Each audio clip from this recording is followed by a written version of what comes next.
Baik rekan-rekan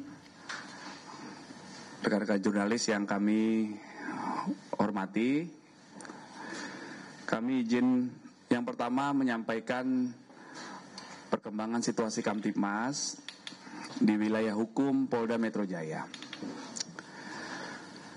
Masyarakat tidak perlu khawatir, Polda Metro Jaya hadir 24 jam di lapangan.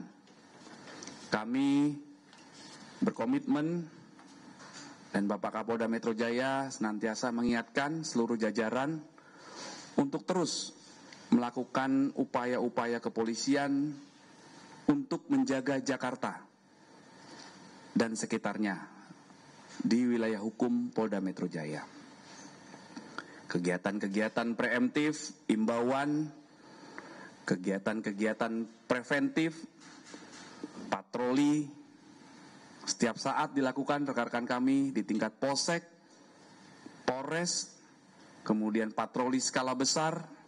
Rekan-rekan juga sudah ikut hadir menyaksikan, dan kegiatan patroli dan pengelolaan Kamtibmas ini sekali lagi juga atas dukungan dari semua pihak. Sekali lagi kami mengaturkan terima kasih atas dukungan semua pihak, seluruh stakeholders, potensi-potensi masyarakat, para tokoh, rekan-rekan kami dari TNI yang terus bersama-sama di lapangan menciptakan situasi Kamtibmas. Kemudian rekan-rekan,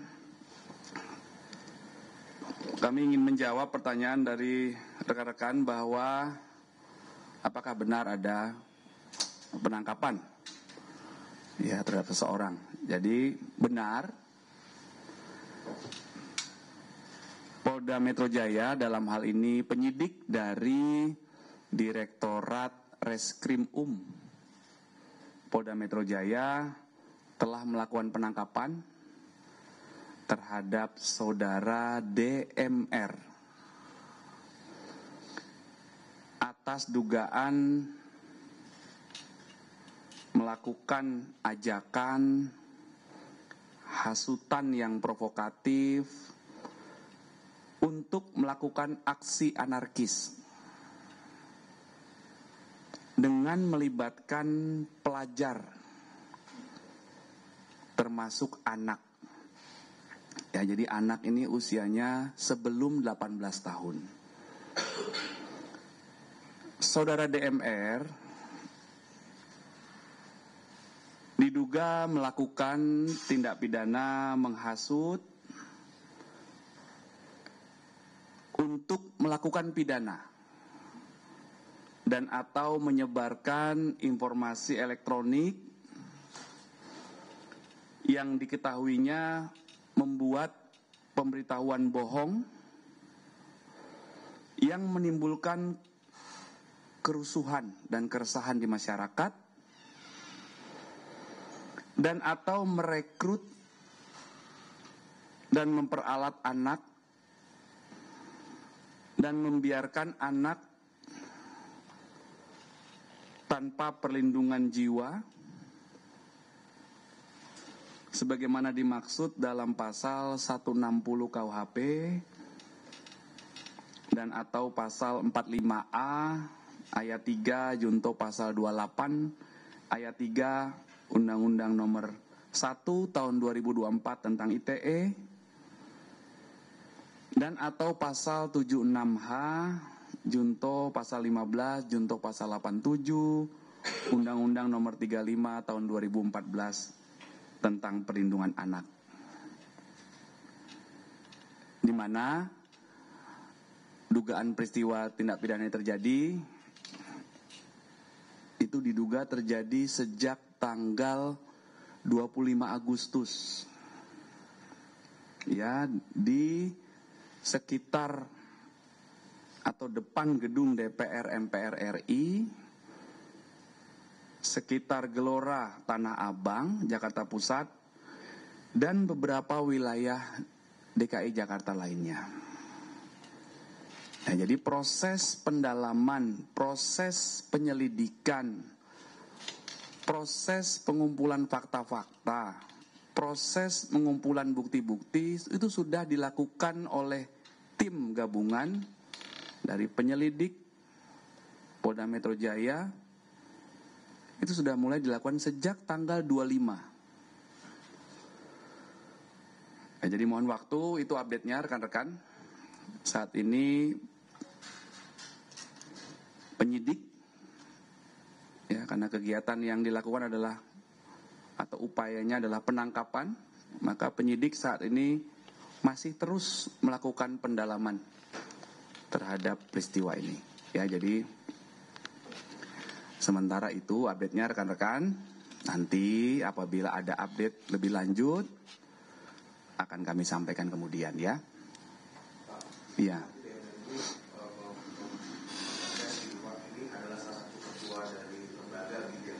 Nanti kami cek, ya. Kami cek untuk identitasnya. Sementara kami jelaskan bahwa yang ditangkap adalah saudara DMR, ya. DMR udah tersangka belum, Pak? Seseorang yang ditangkap oleh penyidik tentunya sudah terlebih dahulu ditetapkan sebagai tersangka.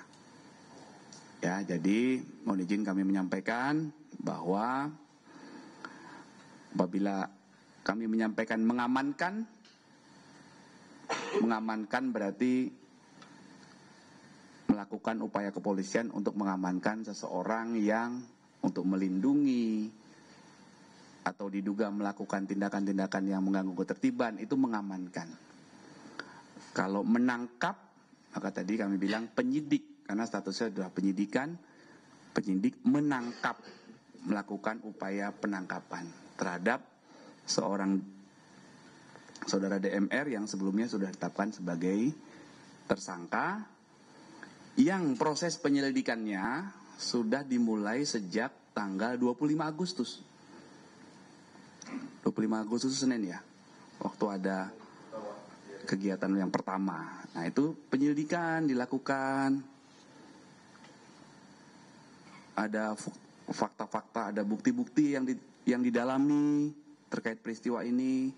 Akhirnya langkah-langkahnya pendalaman, penyelidikan, kemudian penyidikan dan penetapan tersangka, ya.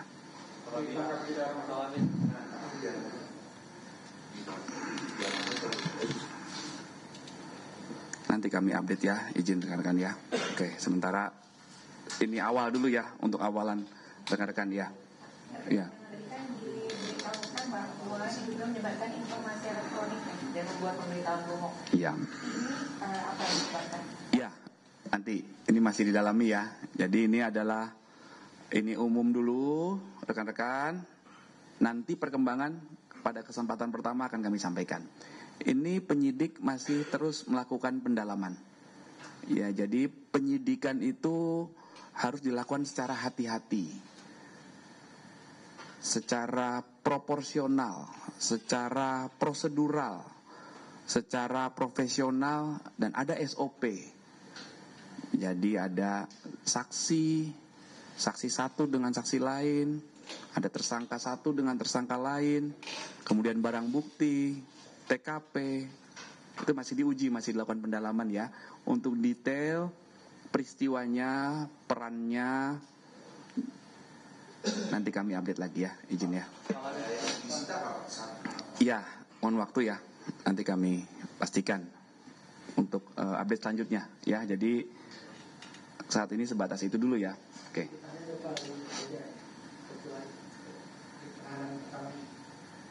Jadi ini masih statusnya penangkapan, ya. Oke. Kalau itu pihak kan menyebut katanya penangkapannya ini tidak ada surat perintah penangkapan, begitu. Gimana tadi kalau dari Polda? Ya, upaya yang dilakukan oleh penyidik itu senantiasa tunduk dan patuh pada SOP dan peraturan perundang-undangan yang berlaku, ya.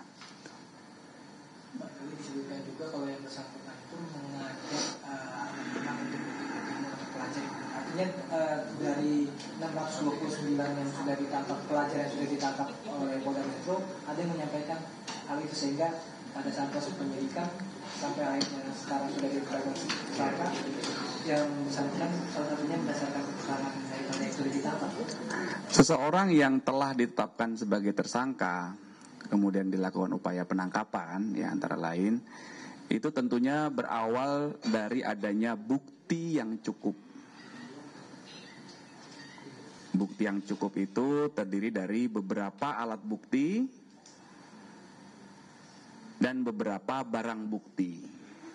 Jadi tentunya fakta-fakta itu dikumpulkan berdasarkan keterangan dari saksi, ya, kemudian barang bukti yang ditemukan, kemudian keterangan dari berbagai pihak yang membuat peristiwa itu menjadi terang untuk menentukan siapa tersangkanya. Artinya saksi-saksi yang di antara itu yang sudah pelajar yang ditangkap oleh Ya, tentunya saksi adalah siapapun yang mengetahui, mendengar, melihat, mengalami peristiwa yang diduga ada tindak pidana. Ya. Nanti kami belum rinci ya saksinya siapa saja, dari pihak mana saja, tapi pasti penyidik sudah melakukan tahapan-tahapan itu ya. Pak Kabit, ini kan selain DMR ini beredar juga Agnes Kejayaan, Syahdan Hussein sama mahasiswa Riau Halid Ya. Anhar. Ini sudah termonitor juga Pak? Nanti kami izin pastikan ya. Ya. Sementara itu dulu cukup. Masih lanjutan itu. Oh ya. Itu kan ajakan atau asutan untuk melakukan aksi demo melalui media sosial kan dia melakukannya. Bukan ajakan melakukan aksi demo. Ya ajakan untuk melakukan anarkis. Jadi mohon saya ulangi lagi ya. Ajakan, hasutan yang provokatif untuk melakukan aksi anarkis dengan melibatkan pelajar termasuk anak.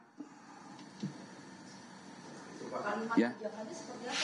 Ya nanti ya, ini kan baru tahap awal ya. Nanti detailnya, pendalamannya, peran siapa berbuat apa berdasarkan fakta-fakta yang dikumpulkan, ini masih terus dilakukan pendalaman. Jadi ini mohon dipahami juga rekan-rekan. Melalui media sosial dari DMR ini. Atau media sosial Lokataru, Pak. Atau dari lembaga yang dia pimpin. Dari media sosial ya, karena ini menyebarkan informasi elektronik melalui media sosial. Media sosial pribadi yang bersangkutan. Melalui media sosial. Nanti kami jelaskan media sosial lebih lanjut ya, mohon waktu ya. Itu dulu ya. Jadi ya ini harus dipahami. Jadi ajakannya, hasutan yang provokatifnya untuk melakukan anarkis. Kita sepakat bahwa apabila ada aksi anarkis, maka akan dilakukan tindakan tegas, terukur, prosedural berdasarkan SOP. Ya itu sudah jadi komitmen Bapak Kapolda Metro Jaya ya, menindaklanjuti arahan dari Bapak. Saudara, demikian pernyataan pers yang disampaikan oleh Kabid Humas Polda Metro Jaya Kombes AD Arisya Mindradi terkait dengan sejumlah hal, diantaranya adalah penetapan Direktur Lokataru sebagai tersangka provokasi demo. Dan saudara, usai jeda Kompas Siang